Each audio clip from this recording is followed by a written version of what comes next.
giải mã những tin đồn về Đàm Tùng Vận, từ tin thu nhập cao đến chuyện tình cảm của cô, chiến trường ngầm đằng sau thu nhập cao, toàn bộ câu chuyện lật tẩy, tin giả của Đàm Tùng Vận, những dạn san hô ẩn sau hào quang, áp lực của người nổi tiếng dưới góc nhìn soi xét kỹ lưỡng, thu nhập càng cao, bão tố càng lớn, gần như đã trở thành quy luật bất thành văn trong ngành giải trí. Trước ống kính, họ là tâm điểm chú ý của mọi người, nhưng đằng sau ống kính, họ có thể mất ngủ vì một tin đồn. Một tin đồn được tung ra một cách tùy tiện bởi một tài khoản marketing có thể khiến một nghệ sĩ mất fan chỉ sau một đêm, và các nhà quảng cáo vội vàng rút dự án. Lương cao và rủi ro cao luôn tỷ lệ thuận với nhau.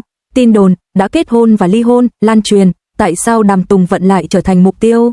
Khi cả sự nổi tiếng và sự chú ý đều tập trung trên mạng, vòng xoáy thông tin là không thể tránh khỏi. Gần đây, một tài khoản marketing đã tung tin Đàm Tùng Vận đã kết hôn và ly hôn, ngay lập tức gây xôn xao trên các nền tảng mạng xã hội. Lý do tin tức lan truyền nhanh chóng như vậy là do những bài học trong quá khứ, vụ việc con của Trịnh Trang và Hoa Trần Vũ cũng bị chế giễu là quá đáng đến mức khó tin, nên cư dân mạng vô thức nuốt trôi sự nghi ngờ của mình vào việc chạy theo trào lưu rồi chia sẻ trở thành thói quen. Một bài đăng trên Weibo, hai dòng song song, Đàm Tùng Vận biến lời thú nhận thành sự đảo ngược thần kỳ. Đối mặt với làn sóng dư luận, Đàm Tùng Vận đã chọn cách tự mình lên tiếng, đăng một bài viết trên Weibo có vẻ tự hạ thấp mình nhưng lại được tính toán kỹ lưỡng vào ngày 15 tháng 3, một nhà tiên tri, quả thật, tôi đã kết hôn và ly hôn, nhưng chúng ta đã quay lại với nhau, là Lucy Hining, không phải Tân Vân, tối nay chúng ta cùng xem Kiếm và Gấm, nhé.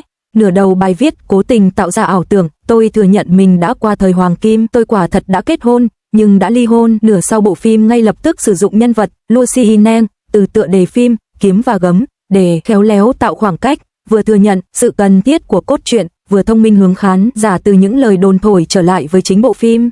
Chỉ trong một câu, cô ấy vừa bác bỏ tin đồn vừa quảng bá cho bộ phim một hình mẫu về quản lý khủng hoảng, ranh giới giữa nhân vật và đời thực rất mong manh. Làm thế nào các ngôi sao sử dụng các sự kiện trên màn ảnh để bảo vệ hình ảnh ngoài đời thực của họ? Sự xuất sắc của Đàm Tùng Vận nằm ở chỗ chia đôi những lời đồn thổi do các chuyên gia marketing tung ra, một nửa là cốt truyện, nửa còn lại là cuộc sống của cô. Cô ấy đã để câu chuyện kết hôn và ly hôn xảy ra với nhân vật của mình, chứ không phải với chính mình. Khán giả yêu thích bộ phim, chứ không phải những lời đồn thổi ngoài đời thực. Kết quả là những tin đồn bị nhấn chìm bởi cốt truyện, cảm xúc của người hâm mộ được xoa dịu bởi sự đồng cảm của nhân vật, và sự chú ý thậm chí còn lan tỏa trở lại bộ phim mới. Trong thời đại của sự nổi tiếng trên mạng, ai mà không tính toán tiền bạc và nước mắt cùng một lúc. Thu nhập cao của người nổi tiếng quả thực đáng ghen tị, nhưng đi kèm với đó là những chủ đề được bàn tán không ngừng, ống kính máy ảnh bám sát và nguy cơ khủng hoảng dư luận luôn hiện hữu.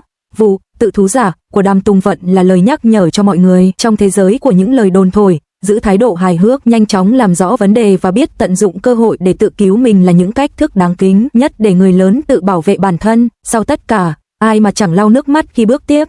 Cô ấy là một nữ diễn viên điện ảnh và truyền hình nổi tiếng ở Trung Quốc đại lục, được biết đến với gương mặt trẻ trung và vẻ ngoài xinh xắn. Gần đây, cô ấy bị chỉ trích về sự khác biệt giữa chiều cao và hình ảnh trên màn ảnh. Về ngoại hình tại gala Tết Nguyên đán và bộ phim truyền hình mới của mình, Những ngọn núi và biển cả của tôi, các bộ phim thời trang mang phong cách Trung Quốc đang thịnh hành và thu hút sự chú ý. Cùng với nhiều chủ đề khác, sự thật đằng sau bộ lọc cô gái ngọt ngào, tranh cãi về chiều cao và đánh giá ngoại hình, sự khác biệt giữa tranh luận chiều cao thực tế và hình ảnh của ANSTINCENT.com tiết lộ rằng gần đây một số cư dân mạng cho rằng có sự khác biệt đáng kể giữa ngoại hình ngoài đời thực của Đàm Tùng Vận và hình ảnh của cô trên màn ảnh. Trong khi chiều cao chính thức của cô là 162cm, thì ngoài đời cô chỉ cao khoảng 155cm, với vóc dáng nhỏ nhắn trái ngược hoàn toàn với hình ảnh trẻ trung và quyến rũ của cô trên màn ảnh. Tại sao các đạo diễn lại thường xuyên quảng bá cho Đàm Tùng Vận trong khi ngành giải trí Trung Quốc vẫn đang tranh giành nhau quyết liệt về thứ tự xuất hiện trên màn ảnh? Cô ấy đã chiến thắng bằng cách biến mất, chỉ nặng 38kg, xuất hiện trên truyền hình CCTV mà không trang điểm. Bí mật nào ẩn chứa đằng sau màn tự hủy hoại độc đáo này trong ngành giải trí Trung Quốc? Khi bộ phim Núi và Biển của tôi ra mắt vào tháng 3, tỷ lệ người xem chỉ vượt quá 2%. Những bình luận xuất hiện nhiều nhất trên màn hình không phải về cốt truyện, mà là đây có phải là Đàm Tùng Vận không? Tôi bị mù rồi. Người công nhân nhà máy ở vùng quê trên màn ảnh, cúi gập người vác đá, làn da sẫm màu đến mức hòa lẫn vào khung cảnh, hoàn toàn khác biệt so với Câng Câng trong With You. Khán giả liên tục nhấn khi kiểm tra danh sách diễn viên, rồi im lặng. Cô ấy đã tự tước đi mọi lối thoát của mình. Đoàn làm phim đóng quân tại một trường tiểu học bỏ hoang ở lối vào làng, và việc có nước nóng để tắm phụ thuộc vào máy nước nóng năng lượng mặt trời. Bà theo những người dân địa phương ra đồng, hái ngô và bện rơm thành dây thừng. Đôi tay bà chai sạn và không còn sử dụng được nữa. mặt trời thiêu đốt trên núi, và các diễn viên nam trong cùng đoàn làm phim lén lút thoa lại kem chống nắng. Cô xắn tay áo dài lên vai, nói rằng làm như vậy sẽ giúp cô có được làn da rám nắng đều màu, trông giống như người làm việc trên núi quanh năm. Sau 3 tháng, cô giảm xuống còn 82 pound, khoảng 38 kg, xương quai xanh trở nên rõ hơn, nhưng cô luôn nở nụ cười trên khuôn mặt. Kỹ sư âm thanh tại hiện trường sau đó cho biết rằng khi thu âm tiếng thở của cô ấy, luôn có tiếng gió xào xạc thổi qua con đường đất ở phía sau.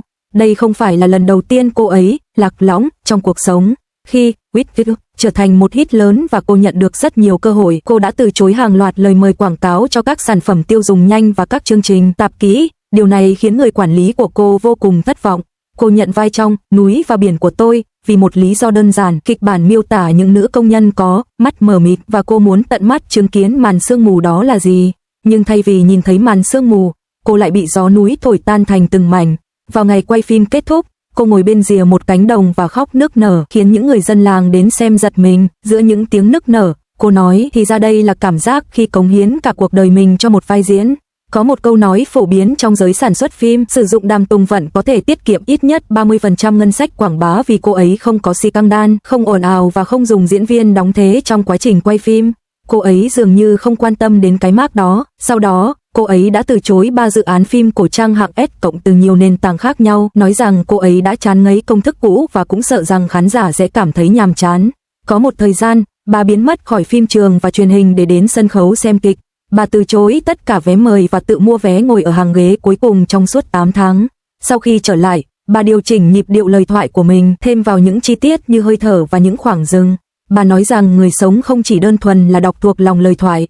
Năm mẹ tôi qua đời, lối vào bệnh viện chật kín người cố gắng ghi lại khoảnh khắc bà gục ngã. Cô ấy không nói một lời với ai cả. Sau đó, trong bộ phim mới của mình, cô đã thảo luận với đạo diễn và thêm vào một cảnh quay trong đó người con gái rửa chân cho người mẹ ốm yếu. Cô ấy quỳ rất lâu trong cảnh quay đó, và đầu gối của cô ấy đầy vết bầm tím sau khi quay phim. Khi bộ phim được phát sóng, vô số khán giả đã viết "Tôi nhớ mẹ tôi" trong phần bình luận. Trong lúc đang ăn một miếng sô-cô-la ở hậu trường, cô ấy đã nói với nhân viên rằng mình từng bí mật lợi dụng cảm xúc và kiếm được lợi nhuận từ đó. Mới đây, cô ấy thông báo sẽ tổ chức một buổi hòa nhạc tại một địa điểm nhỏ chỉ có sức chứa 800 người, sẽ không có nhà tài trợ thương mại và vé sẽ được bán với giá gốc. Thị trường chợ đen đã đẩy giá vé lên đến hàng chục nghìn đô la.